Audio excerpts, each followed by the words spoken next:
I can't explain this, folks. I'm just going to show you how God can put up with these false believers and unholy angels or demons coming into his presence. This is what God says.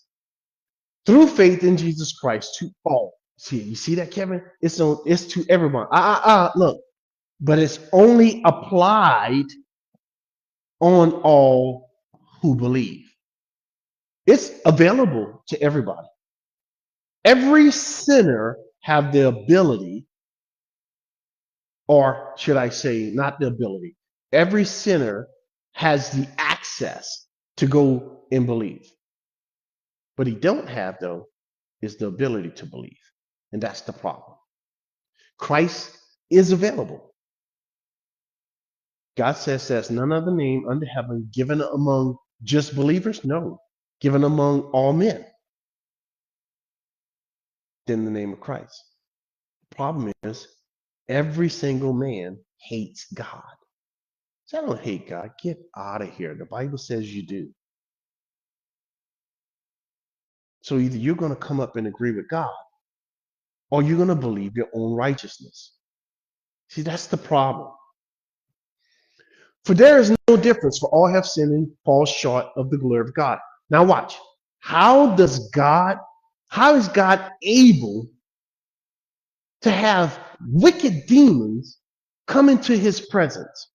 And how is God able to even have me as a believer, as a child of God, and every other believer, as well as all the sinners who continue to just sin every second of every day? How is he able to put up with that if he's this holy God who can't stand evil, like Psalm 5 said? He's now justified. He's justified and free to do some stuff. How? He's free by his grace. You see that?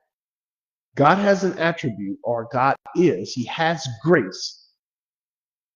How is he now able to apply this grace? Because somebody paid a price for the sin and did it inside of Christ, whom God set forth. When did he do that? Before the foundation of the world. Before anybody sinned, God set, that's what this set forth means. God put Christ front and center, did the crucifixion, raised him from the dead, took that blood, and now that he got a payment in a redeemed world number 2 that we talked about, God is now free to operate in this world and do some stuff. What? He's satisfied by the blood that he received from his son through faith. What now is he doing? He can now demonstrate some stuff. What? That he is righteous. Because in his, here it is, forbearance. You see that right there? That's why Christ died before the foundation of the world. So that God can put up with the sinner. And God can put up with the demons. He was able now, because the cross happened and the blood was shed, to be patient. And it let God pass over sins that was previously committed. Well, when were they previously committed? When the demons did it. When God sacrificed his son. To demonstrate at the present time, so that now it can be applied, his own righteousness, that he might be just and the justifier of the one who has faith in Jesus Christ. So that's how he can do it, friends. And then he comes over in Romans 9 and he finishes it up telling us the same thing right here. Right? Look what he says here. Verse 22, this is Romans 9. What if God, wanting or determining to show,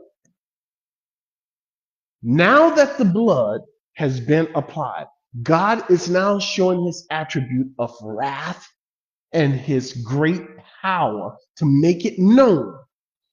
What does God do? He endures.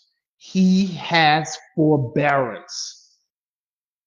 And not only that, but he also has much long suffering on the vessels of wrath, that is sinners.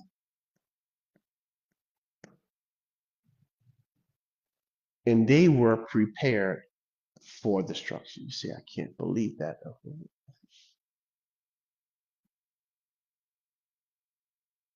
God wrote the book, friends. You can't go around selecting what you want to believe and what you don't want to believe.